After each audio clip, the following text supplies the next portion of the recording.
जय हिंद दोस्तों, target mission में आप सभी का स्वागत है। आज हम लोग पढ़ने जा रहे हैं रीजनिंग का अगला टॉपिक हमारा है कैलेंडर। इसके पहले हम बता दें आप लोग को कि हमने घड़ी 2 पार्ट इसके पिछले वीडियो में डाला है और घड़ी का जो तीसरा पार्ट है पीपीटी तैयार ना होने के कारण उसका क्लास हम कर लेंगे, क्योंकि आप लोग का समय वेस्ट ना करते हुए आज हम लोग नेक्स्ट टॉपिक चलते हैं कैलेंडर। कैलेंडर में जो बेसिक छोटे छोटे कंसेप्ट होते हैं उसके बारे में हम पहले डिटेल में जानेंगे। उसके बाद कैलेंडर के एक एक क्वेश्चन बड़ा हो या छोटा उसको क्रमवार सॉल्व करेंगे। आइए देखते हैं कैलेंडर क्या होता है। कैलेंडर क्या होता है कि कैलेंडर दिन, माह तथा वर्ष के बीच पारस्परिक संबंध प्रदर्शित करने का एक साधन है, जिसे हम क्या कहते हैं, कैलेंडर कहते हैं। क्या होता है, दिन, माह, वर्ष, इसी की जानकारी हम प्राप्त करते हैं कैलेंडर में ना, उसको क्या कहते हैं, कैलेंडर। चलिए कैलेंडर से जो 1 लाइनर क्वेश्चन बनते हैं छोटे छोटे एग्जामों में उसको भी देख लिया जाए।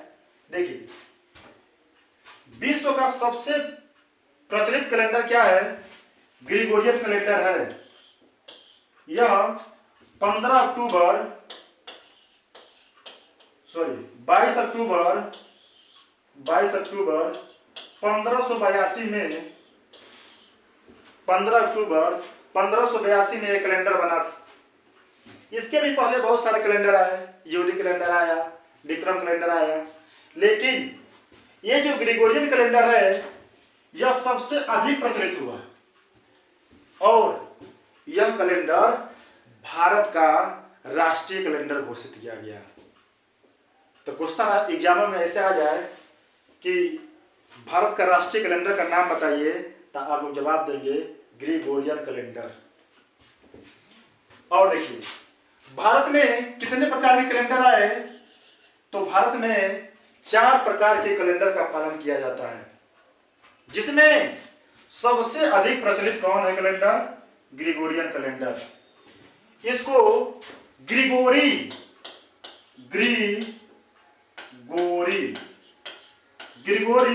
नामक वैज्ञानिक ने इसको बनाया था। ग्रिगोरियन कैलेंडर को पूछे कौन वैज्ञानिक बनाया था, ग्रिगोरी नामक वैज्ञानिक ग्रिगोरियन कैलेंडर को बनाया था। और देखिए, वैसे भारत में देखा जाए यह हम 4 कैलेंडर के नाम इसलिए लिखे हैं कि रीजनिंग में 4 कैलेंडर का नाम देगा, कहेगा बीमेल छाटे हैं, तो 3 कैलेंडर का नाम देगा, एक कुछ अन्य नाम लिख देगा। तो रीजनिंग में आप लोग पढ़े होंगे विमेल छाटे, विषम छाटे, तो सभी चीजें छोटी छोटी चीजें जानकारी पता रहेगा तो रीजनिंग में कहीं से भी क्वेश्चन आ जाएगा। तो 50 में 50, 20 में 20, जो भी पूर्णांक है उतना आप लोग कर जाएंगे। तो आज के बाद जान जाइए कि भारत में 4 प्रकार के कैलेंडर का पालन किया जाता है। पहला है विक्रम संवत कैलेंडर, दूसरा है शक संवत कैलेंडर, हिजरी कैलेंडर, ग्रिगोरियन कैलेंडर। यही पूरे भारत में क्या है, प्रचलित है। भारत में वैसे 4 प्रकार के कैलेंडर उपयोग किया जाता है, लेकिन जो सबसे प्रचलित, जो हर जगह देखने को मिलता है, उसका नाम है ग्रिगोरियन कैलेंडर। चलिए अगला देखते हैं। दिया है कि भारत का राष्ट्रीय कैलेंडर कब अपनाया गया था। अभी हमने इसके बारे में चर्चा किया था, उसमें डेट हो गया था 22 अक्टूबर। कहीं कहीं देखेंगे बुक में 22 अक्टूबर दिया है, कहीं कहीं 15 अक्टूबर दिया है, ठीक है ना, आप लोग चेक कर लीजिएगा।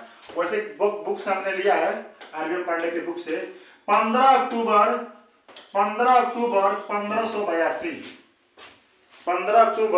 1582 जो ग्रिगोरियन कैलेंडर बना था वह 15 अक्टूबर 1582 को बना था। और मैं एक बार बता देना चाह रहा हूँ, ये जो 15 अक्टूबर है अन्य बुक में 22 अक्टूबर भी दिया है, तो लेकिन हम 15 अक्टूबर इसको सही मानेंगे। आप लोग नेट वगैरह पर सर्च कर लीजिएगा। चलिए, तो भारत का राष्ट्रीय कैलेंडर कौन बनाया, ग्रिगोरियन कैलेंडर राष्ट्रीय कैलेंडर बनाया। क्यों कि यही सबसे ज्यादा प्रचलित हुआ और सबसे ज्यादा इन्हीं का उपयोग किया जाता है, ग्रिगोरियन कैलेंडर का।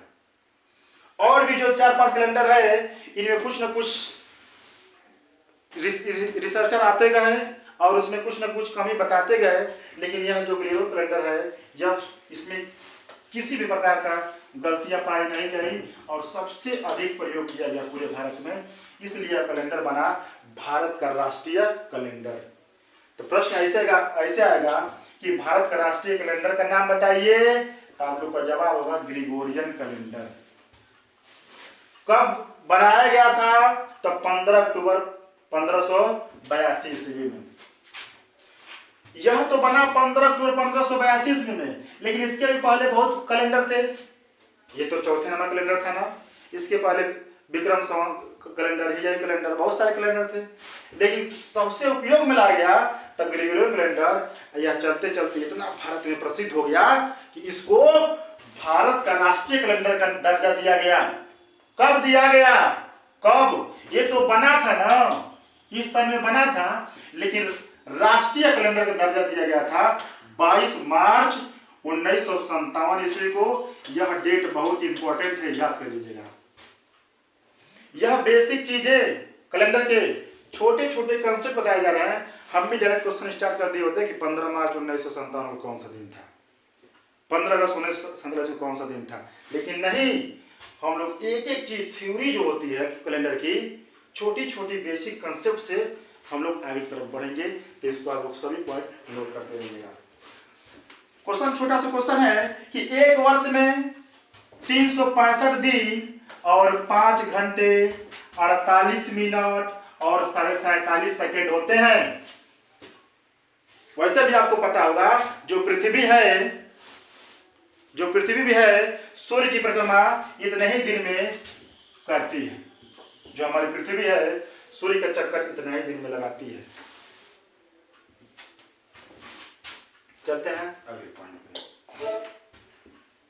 एक एक पॉइंट नोट करते रहिएगा।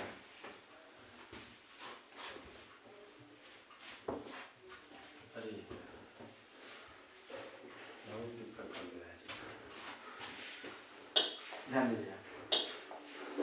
अब महत्वपूर्ण जो छोटे छोटे कंसेप्ट है उसके बारे में हम लोग देख लेते हैं। सभी चीज के बारे में हम लोग एक एक परिभाषा, एक एक कंसेप्ट देखेंगे। दिया है साधारण वर्ष। साधारण वर्ष किसे कहते हैं? ऐसा वर्ष जिनमें 4 से भाग लगाने पर पूरा पूरा न कटे। मतलब 4 से भाग देने पर वर्षों में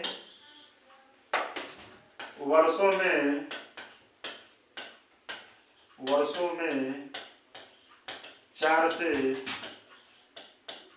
भाग देने पर न कटे। जैसे 2003 हुआ, 1947 हुआ, बहुत सारे इधर से चेक कर लीजिएगा। ऐसा वर्ष जिस वर्ष में 4 से भाग लगाने पर पूरा पूरा न कटे उसे कहते हैं साधारण वर्ष। इसी का ठीक उल्टा लीप वर्ष क्या होता है? और देखिए साधारण वर्ष प्रत्येक एक वर्षों के बाद आता है, लेकिन जो लीप वर्ष की परिभाषा क्या होती है? ऐसा वर्ष 4 से भाग देने पर पूरा पूरा 4 से भाग देने पर पूरा पूरा कट जाए। 4 से भाग देने पर पूरा पूरा कट जाए, यानी ऐसा वर्ष जिसमें 4 से भाग देने पर पूरा पूरा कट जाए उसे कहते हैं लीप वर्ष। जैसे 1948, 1948, 2004, 2016, 2020, बहुत सारे वर्ष है। लीप वर्ष प्रत्येक 4 वर्षों के बाद आता है, ध्यान दीजिएगा।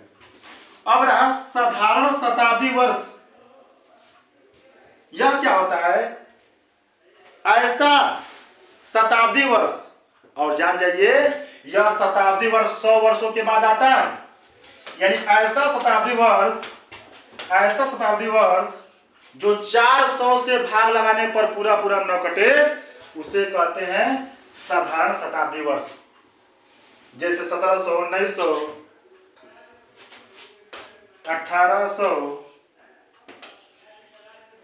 1800, बहुत सारे।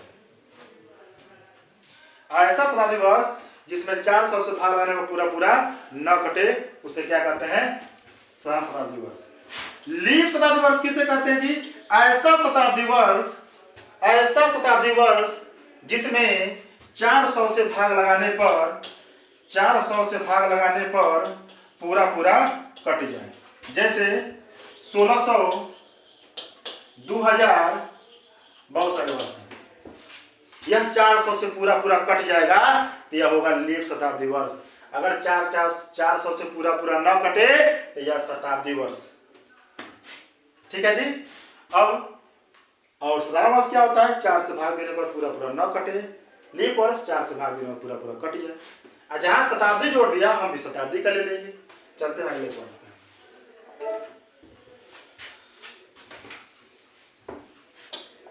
दिया है। क्वेश्चन स्टार्ट करने से पहले हम थोड़ा कंसेप्ट और बता दें, नोट डाउन करते रहिएगा सब लोग, ध्यान दीजिएगा। हम लोग पहले विषम दिन का चर्चा करेंगे। विषम दिन के बारे में चर्चा करेंगे।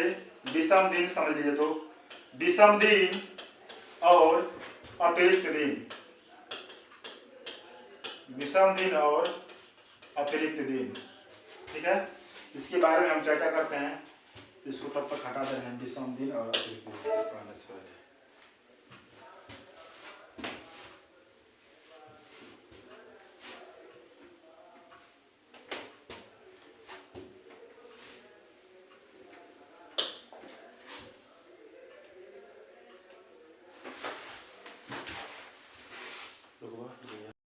क्वेश्चन स्टार्ट करने से पहले हम लोग देखते हैं कि विषम दिन क्या होता है। विषम दिन और डे इंग्लिश में बोलते हैं, और डे, और इसको अतिरिक्त दिन भी बोलते हैं। अतिरिक्त दिन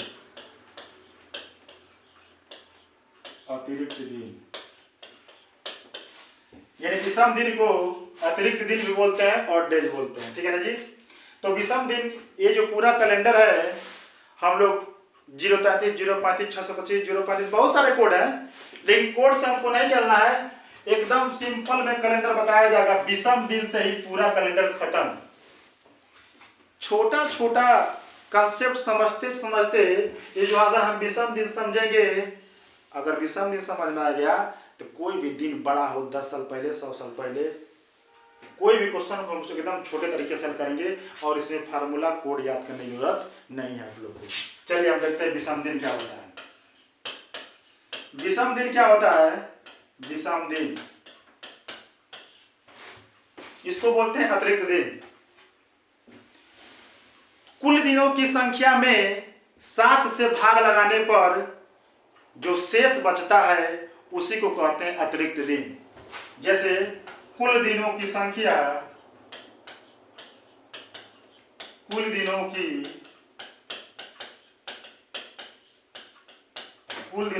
बटे 7, इसी को बोलते हैं अतिरिक्त दिन।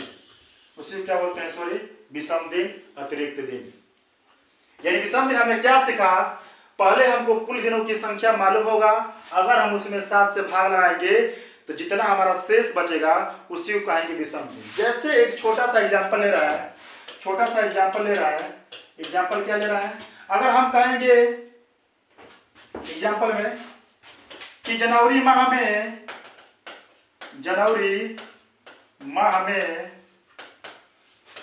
कितने विषम दिन होते हैं? कितने विषम दिन होते हैं? विषम दिन समझिए, बड़े बड़े क्वेश्चन हम लोग विषम दिन से ही खत्म करेंगे। और हम जो बेसिक बता रहे हैं, अगर बेसिक सीख जाएंगे तो जो क्वेश्चन स्टार्ट करेंगे एकदम बढ़िया बेहतर लगेगा, एकदम सभी को समझ में आएगी, गारंटी हमारी रहेगी। जनवरी माह में कितने विषम दिन होते हैं? तो एक चीज पता होना चाहिए आप लोग को, सभी महीनों का दिन पता होना चाहिए। सबको भी पता है कि जनवरी माह में कितने दिन होते हैं। जनवरी माह में कितने दिन होते हैं जी? 31। फरवरी में कितने होते हैं जी? तो फरवरी में देखते हैं 28 या 29। जनवरी, फरवरी, मार्च में कितने दिन होते हैं जी? 31। अप्रैल, ऐसे काउंट कर लेंगे। उससे भी उंगलियों पर आप लोग गिने होंगे। जनवरी, फरवरी, मार्च, अप्रैल, मई, जून सबको पता होगा। तो जनवरी माह में कितने दिन होते हैं? 31। तो हमने विषम दिन क्या पढ़ा है कि कुल दिनों की संख्या बटे 7। जनवरी माह में कितने दिन होते हैं? तो 31, यानी 31 में 7 का भाग लगाएंगे, यानी 7 चौको 28, शेषफल कितना बचा? 3। यानी प्रश्न का जवाब क्या हुआ कि जनवरी माह में 3 विषम दिन होते हैं। जिसको नहीं पता वैसे आराम से भाग कर लेगा। 7 चौको 28, कितना बची? शेषफल 3 कट कितना बचा? यही शेष क्या कहलाता है? विषम दिन, अतिरिक्त दिन। यानी कोई भी दिन रहेगा उसमें अगर हम 7 से भाग लगाएंगे तो हमारा विषम दिन निकल के आएगा। चलते हैं एक छोटा सा क्वेश्चन अगर हम दे दें, क्वेश्चन दे दें कि मार्च महीने में कितने विषम दिन होते हैं? तो जनवरी, फरवरी, मार्च, ये जो ऊंचा वाला है 31 का महीना, जो नीचा वाला है किसका? 30 का महीना है। बताइए मार्च में कितने दिन? 31। 31 में किसे बढ़ाएंगे? 7 से। विषम दिन कितना जी? 3। यानी कोई भी विषम दिन निकालेंगे तो दिनों में की संख्या में अगर हम 7 से भाग कर देंगे तो विषम दिन निकल के चला आएगा। चलते हैं और विषम दिन के बारे में थोड़ा कंसेप्ट समझ लें कि विषम दिन क्या होता है।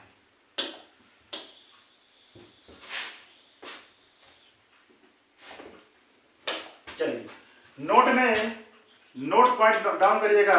नोट कैसे? नोट के पहले कंसेप्ट समझिए। क्वेश्चन छोटा सा है कि एक साधारण वर्ष में कितने और जे अतिरिक्त दिन, विषम दिन होते हैं? अब बताइए एक साधारण वर्ष किसे कहते हैं? अभी मैंने इसका परिभाषा बताया है कि ऐसा वर्ष जिसमें 4 से भाग लगाने पर पूरा न कटे उसे कहते हैं साधारण वर्ष। और एक साधारण वर्ष में, जिसको नहीं पता होगा, एक साधारण वर्ष में 365 दिन होते हैं। और लीप वर्ष को और भी बोलते हैं हिंदी में जी, क्या बोलते हैं? अधिवर्ष। लीप वर्ष को कभी कभी अधिवर्ष लिखता है। लीप वर्ष इंग्लिश वर्ड है लेकिन लीप वर्ष ऐसे लिख देता है। तो लीप वर्ष में कितने दिन होते हैं? 366 दिन। इसमें फरवरी 28 का न होकर 29 की फरवरी होती है, इसलिए एक दिन बढ़ जाता है। अब बताइए एक साधारण वर्ष में कितने विषम दिन होते हैं? तो एक साधारण वर्ष में तो आप लोग कहेंगे सर 365 दिन होता है। 365 में 7 का भाग लगाएंगे, यानी 7 पचे 35, कितना बचा? 1 5, 7 गुना के 14, यानी रिमाइंडर शेषफल कितना होता है जी? 1। एक ही ये क्या कहलाता है जी? विषम दिन कहलाता है। एक क्या होता है? विषम दिन होता है। यानी प्रश्न में ऐसे हमको याद करना पड़ेगा। ये तो हमने निकाल के बता रहा है, सीधे आपको याद करना पड़ेगा कि एक साधारण वर्ष में कितने विषम दिन होते हैं। आपका जवाब होगा 1। जवाब क्या होगा? 1। अगर हम कह दें दूसरे पॉइंट में कि लीप वर्ष में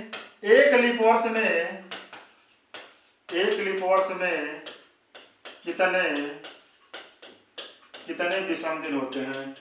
लीप वर्ष कहेंगे, लीप वर्ष में तो एक दिन बढ़ जाएगा। तो लीप वर्ष मतलब कितना जी? 366 में 7 का भाग आएंगे, रिमाइंडर कितना हो जाएगा जी? 2। इसलिए कि 365 में भाग दिए तो शेषफल 1 बचा, तो 1 के ना बढ़ा है तो शेषफल 1 बढ़ जाएगा, यानी 2। यानी लीप वर्ष में कितने विषम दिन होते हैं जी? 2।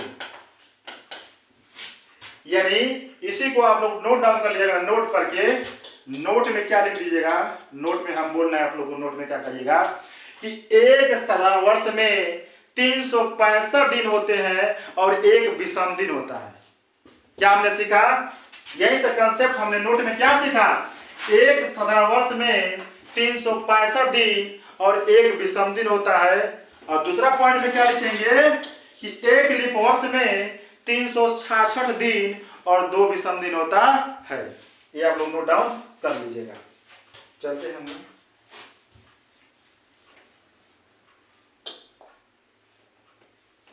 चलिए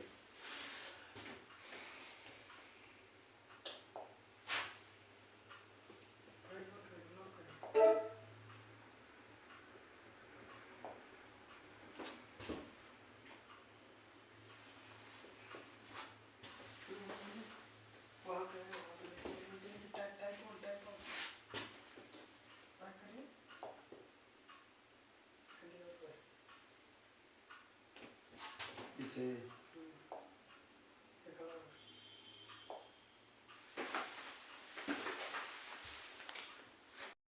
टेक्निकल इश्यू आ जा रहा है, सॉफ्टवेयर में कुछ दिक्कत हो रहा है। चलिए, विषम दिन। विषम दिन के बारे में हम लोग चर्चा किया था। इस महीने में इतने विषम दिन होते हैं, जनवरी फरवरी सब हो गया था। अब चलिए हम वर्षों में विषम दिन निकालते हैं, और वर्षों में विषम दिन निकालेंगे तभी हम ज्ञात कर पाएंगे कि 100 वर्षों में कितना 29 तारीख, कितना 30 तारीख, कितना 31 तारीख, सब कुछ निकालेंगे विषम दिन की सहायता से ही। चलिए, विषम दिन। पहले बात, क्वेश्चन नंबर 1 है कि 100 वर्षों में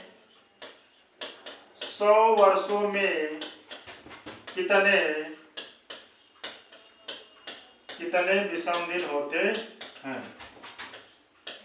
कितने विषम दिन होते हैं?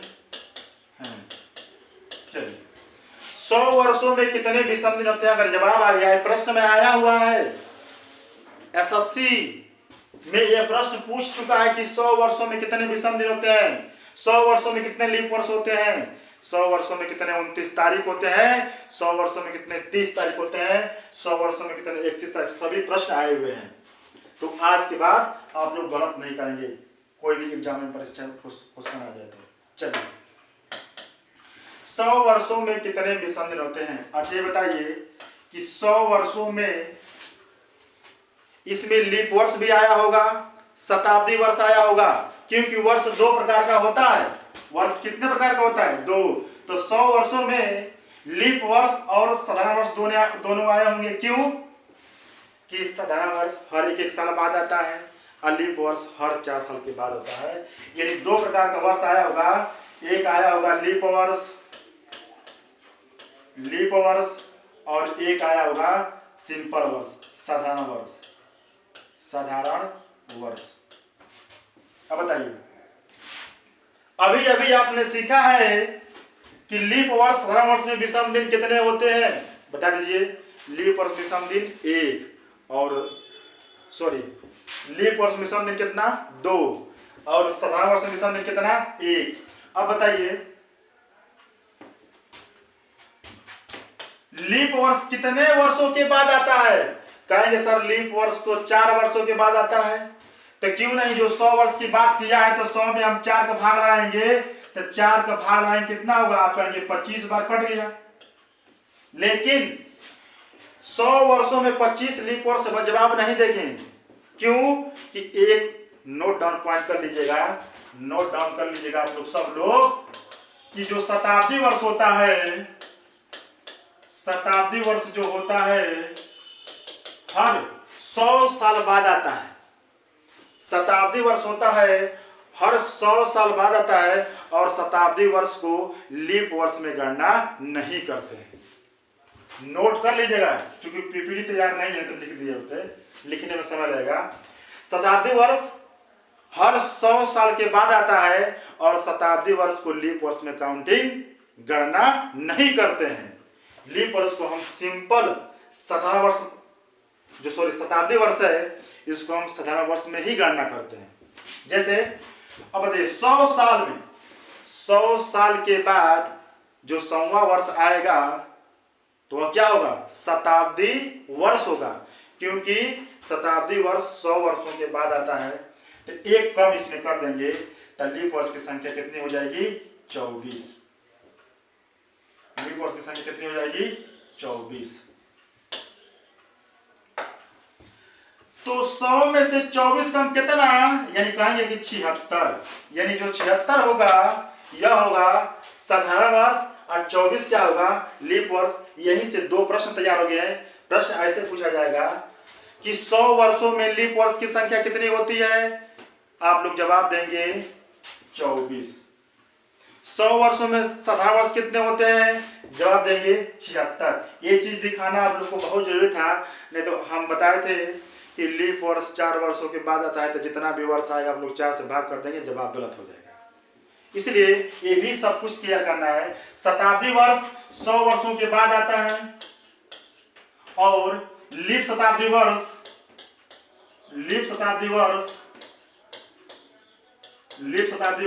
ये 400 वर्षों के बाद आता है। और लीप शताब्दी वर्ष को लीप वर्ष में गणना करते हैं, लेकिन शताब्दी वर्ष को लीप वर्ष में गणना नहीं करते हैं। चलिए अब बताइए, एक साधारण वर्ष में एक विषम दिन, इसके पहले वाले जस्ट पहले वाला जो कॉन्सेप्ट बताए थे तो उसमें हम बताए थे कि एक साधारण वर्ष में एक विषम दिन होते हैं, तो 76 साल में कितने विषम दिन होंगे? आप लोग कहेंगे 76 कम में 76। एक लीप वर्ष में 2 विषम दिन, तो 24 लीप वर्ष में कितना विषम दिन? कितना करेंगे आप लोग? 24 गुना के 48। एक बात और, कैलेंडर हम लोग पढ़ रहे हैं तो दिनों के बारे में, इसीलिए छोटे छोटे जो टाइप हैं आप लोग को पहला वीडियो में सिखा रहे हैं, दिनों के बारे में जान जाइएगा, दिनों के बारे में थोड़ा जान जाइए भाई। अगर 0 आएगा शेष फल तो समझेंगे रविवार, क्या समझेंगे? रविवार। 1 आएगा तो क्या समझेंगे? सोमवार, सोमवार। 2 आएगा तो क्या समझेंगे जी? मंगलवार, मंगलवार। 3 आएगा तो क्या समझेंगे जी? बुधवार। 4 आएगा तो क्या समझेंगे जी? गुरुवार, गुरुवार या बृहस्पतिवार, बृहस्पतिवार। अब 5 आएगा तो क्या समझेंगे जी? शुक्रवार, शुक्रवार। और 6 आएगा तो क्या समझेंगे जी? शनिवार। ठीक, यह आपको जानना पड़ेगा। 0 माने कुछ नहीं, 0 माने छुट्टी, 0 माने रविवार। वैसे 1 माने सोमवार, 2 माने मंगलवार, सबको याद हो जाएगा, कोई दिक्कत नहीं। और ध्यान दीजिएगा, अब यही प्रक्रिया जब आगे चलेंगे तो फिर 0 माने रविवार, 1 माने सोमवार, यानी कहने का मतलब ही 1 2 3 4 5 6 7, एक सप्ताह में कितने दिन होते हैं? 7। जितने आप लोग रीजनिंग पढ़ रहे हो, कंपटीशन में बैठोगे आप लोग, तो सबको पता है कि दिनों का जो रिपीटेशन होता है, जो दिनों की पुनरावृत्ति होती है, हर 7 दिन के बाद दिनों की पुनरावृत्ति होती है। रविवार फिर सोमवार, फिर यहाँ से क्या होगा? शनिवार से फिर रविवार, सोमवार ऐसे फिर शनिवार से फिर रविवार। यानी हम यह कह सकते हैं कि हर 7 दिन के बाद दिनों का पुनरावृत्ति होता है। तो हम क्या कहेंगे? जब दिनों का पुनरावृत्ति होता है, और यह सब जानने के बाद नोट में एक चीज और हम लिख लेंगे। नोट, कापी, पेन सब लोग बैठ जाइए लेकर। नोट में क्या लिखेंगे कि विषम दिन की संख्या सदैव 7 से कम होती है। इसलिए कि विषम दिन की संख्या, आप लोगों ने फॉर्मूला लिखा था, कुल दिनों की संख्या बटा 7, लिखा था कि नहीं जी? कुल दिनों की संख्या, कुल दिनों की संख्या, कुल दिनों की संख्या बटे 7। जब 7 से भाग करेंगे तो 7 से कम ही ना शेषफल बचेगा। इसलिए हम कहते हैं कि विषम दिन की संख्या हमेशा किससे कम होती है? 7 से कम होती है। तो ये कितना विषम दिन है? 48। एक लीप वर्ष में 2 को विषम दिन, तो 24 वर्ष में 24 गुना के 48 विषम दिन। लेकिन आप लोगों ने अभी नोट में सीखा है कि विषम दिन की संख्या हमेशा हमेशा 7 से कम होती है। तो इसमें हम 7 से भाग करके और भी छोटा करेंगे ना जी, तो 7 से भाग करके और छोटा करेंगे तो कितना होगा? 7 छके 42, शेषफल कितना बचा? 6। यानी हम इसमें 48 जो दिन आया था विषम दिन, इसको और भी छोटा कर लेंगे। इसलिए इतना बड़ा विषम दिन होता नहीं, मतलब 7 से अधिक विषम दिन होता नहीं है। एक एक चीज थोड़ा भी दिक्कत हो तुरंत उसको जो बोल रहे हैं उसको नोट कर लीजिएगा। तो 7 से भाग करेंगे, 7 छके 42, 6 48, कितना विषम दिन बचा? 6। और इसमें 7 से भाग करेंगे तो 7 धाम में 70, कितना विषम दिन बचा जी? 6। बचा कि नहीं? अब देखिए, अब 100 वर्षों में विषम दिन निकालना है, तो हमने इसमें 2 पार्ट वर्षों को बांटा है, लीप वर्ष, साधारण वर्ष। इसमें आया 6, इसमें आया 6, दोनों को जोड़ेंगे तो 6 6 कितना जी? 12। तब ना हमको पता चलेगा कि 100 वर्षों में विषम दिन कितना संख्या होती है? 12। लेकिन क्या यह 12 सही है? नहीं, 12 हमारा सही नहीं है। अब इस 12 को भी किससे भाग करेंगे? 7 से। तो 7 का में 7 5 12, यानी अब यह जाके 7 से कम हुआ है। यानी कुल मिला के हम कहते हैं कि 100 वर्षों में विषम दिन की संख्या कितनी हुई? 5। स्क्रीनशॉट ले लीजिए, इसको नोट डाउन कर लीजिएगा। ये हमने बताया है कि 100 वर्षों में विषम दिन की संख्या कितनी हुई? 5। अभी मैं आप लोग को ये चीजें सब याद करवा दे रहा हूँ।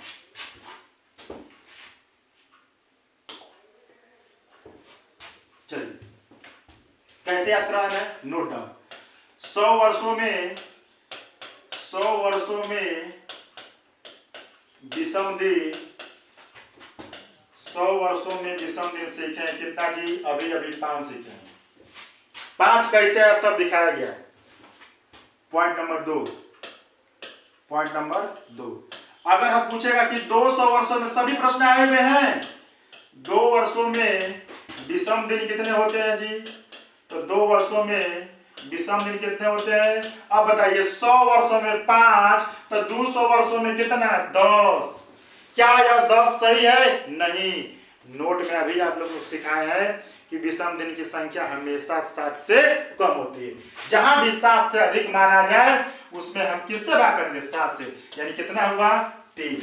यानी 200 वर्षों में विषम दिन की संख्या कितनी होगी, 3। अभी हम जैसे 100 वर्षों में निकाले विस्तार से, ऐसे हम एग्जाम में नहीं लगाएंगे, ठीक ना। तुरंत हम चीजें समझेंगे, दिमाग में इसको फिट कर लेंगे। तीसरा पॉइंट है कि 300 वर्षों में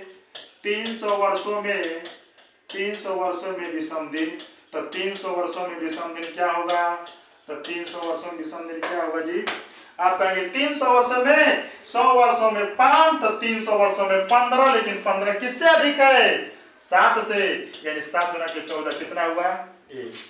अब नेक्स्ट अगला चलेंगे कि 400 वर्षों में विषम दिन, 400 वर्षों में विषम दिन चलेंगे कितना हुआ जी, 100 वर्षों में 5, तो 400 वर्षों में 20, लेकिन 20 सही है। अरे कुछ चीजें ध्यान दीजिए, आप लोग भाई रीजनिंग पढ़ रहे हैं, तर्क शक्ति वाला विषय पढ़ रहे हैं ना। अब बताइए, हमने इसके पहले नोट कराया था कि प्रत्येक 100 वर्षों के बाद शताब्दी वर्ष आता है, और प्रत्येक 400 वर्षों के बाद लीप शताब्दी वर्ष आता है, और लीप शताब्दी वर्ष को लीप वर्ष में गणना करते हैं। अब बताइए 400 वर्ष में एक लीप वर्ष बढ़ेगा, जब एक बढ़ेगा तो एक दिनवा तो बढ़ेगा कि नहीं, क्योंकि साधारण वर्ष में एक विषम दिन, तो लीप वर्ष जैसे बढ़ता है तो 2 विषम दिन, तो पहले से एक लिया गया है। और 400 वर्ष में क्या है, लीप शताब्दी वर्ष, यानी एक दिन बढ़ गया, यानी कितना हुआ, 21 विषम दिन होगा, नहीं, यह 7 से ज्यादा है। 7 से भाग करेंगे विषम दिन कितना बचेगी, 0, क्योंकि 21 में 7 का पूरा भाग लग जाएगा। यानी हमने बॉक्स बना के लिख देंगे कि 100 वर्षों में विषम दिन संख्या 5, 200 वर्षों में विषम दिन संख्या 3, 300 वर्षों में विषम दिन संख्या 1, और 400 वर्षों में विषम दिन संख्या कितना जी, 0। इन्हीं से हम कितना भी बड़ा विषम दिन पूछ दे, इन्हीं से कितना भी बड़ा 29 तारीख, 30 तारीख, 31 तारीख पूछ दे, हम इन्हीं के इशारों से, इन्हीं की सहायता से हम लोग निकाल देंगे। जैसे मैं एक क्वेश्चन मैं आप लोगों के सामने ला रहा हूँ, सब नोट कर लीजिएगा, बढ़िया से एक चीज सब नोट कर लीजिएगा। चलिए क्वेश्चन आ जाएगा, क्वेश्चन हम दे देंगे कि 1500 वर्षों में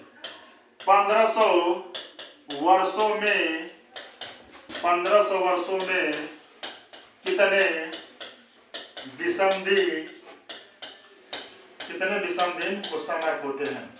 क्वेश्चन आप लोग सामने आ गया कि 1500 वर्षों में कितने विषम दिन होते हैं। आधार जो हमने बेस निकाल के बताया है, यही सब याद होना चाहिए। अरे जैसे एटीएम का 4 कोड आप लोग याद करते हो, वैसे 5310 याद कर लो। अब कैसे आया है, हमने सब चीजें आप लोग के सामने दिखाए भी हैं। अब देखिए 1500 वर्षों में, तो इसको ऐसा तोड़िए कि 4 से भाग लगाने पर उसके करीब दिखे। मतलब जैसे 1500 है तो 1500 को हम लिख सकते हैं, क्या लिख सकते हैं जी,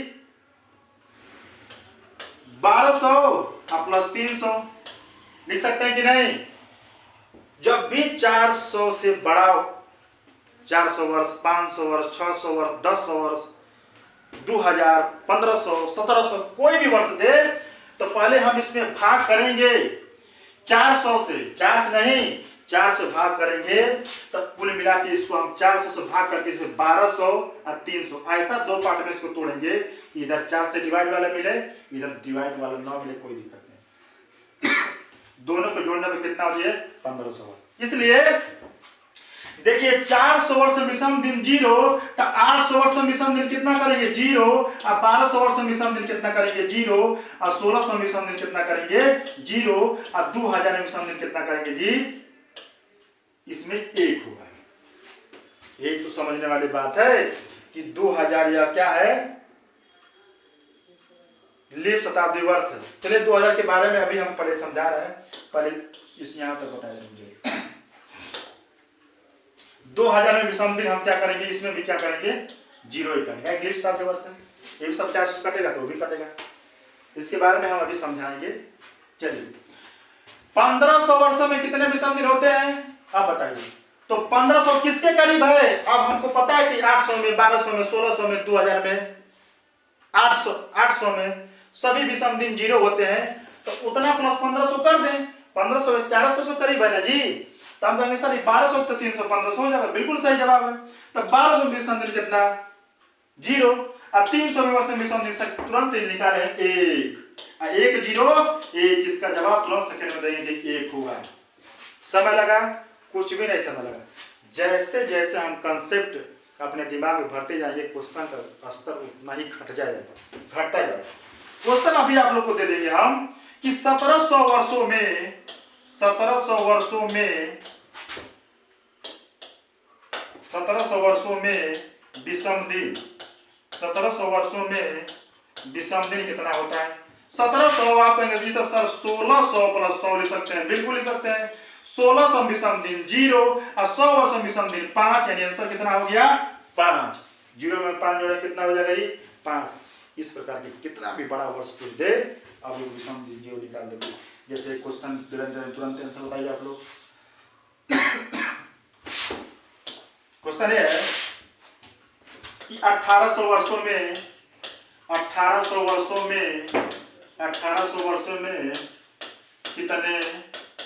कितने विषम दिन होते हैं।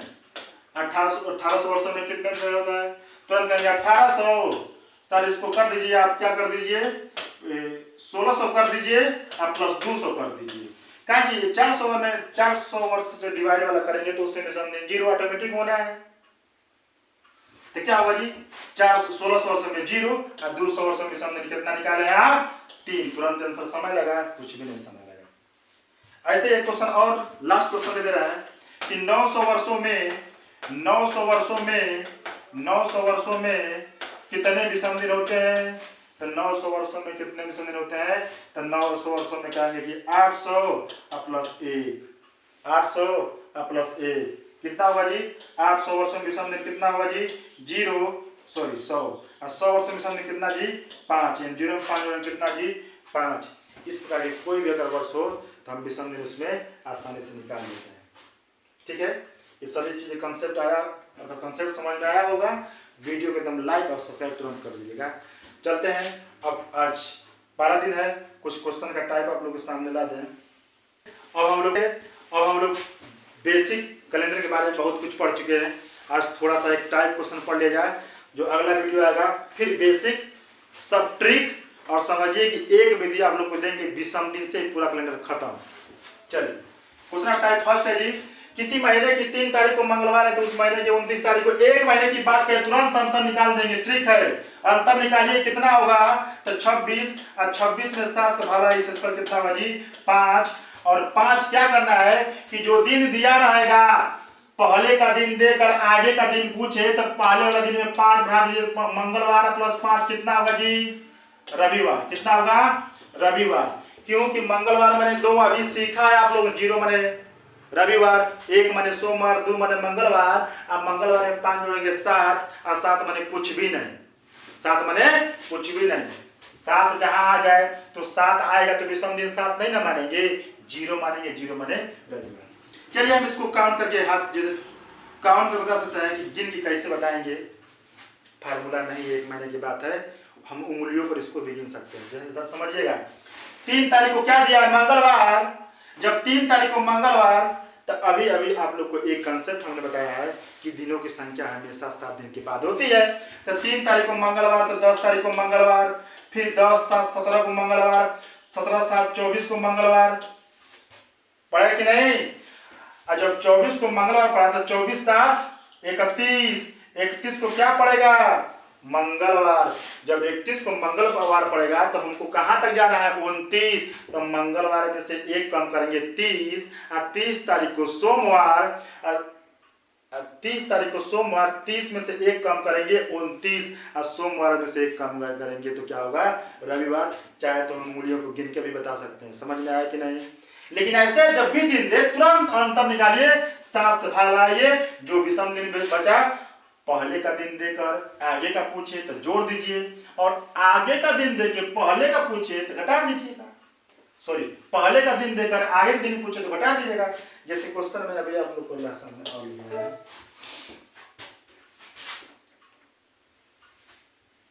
चलिए क्वेश्चन नंबर 2 दिया है इसमें कि किसी महीने की 2 तारीख को मंगलवार है तो उस महीने की कौन तारीख? 21 तारीख का। अंतर कितने का जी? अंतर कितने का? 19 का। 19 2 21, 19 में 7 भाग 7 दूनी के 14, शेषफल कितना बचा? 5। शेषफल कितना बचा? 5। मंगलवार में 5 जोड़े कितना जी? रविवार आंसर दिया है, बिल्कुल सही जवाब होगा। चलते हैं आगे बढ़ते हैं।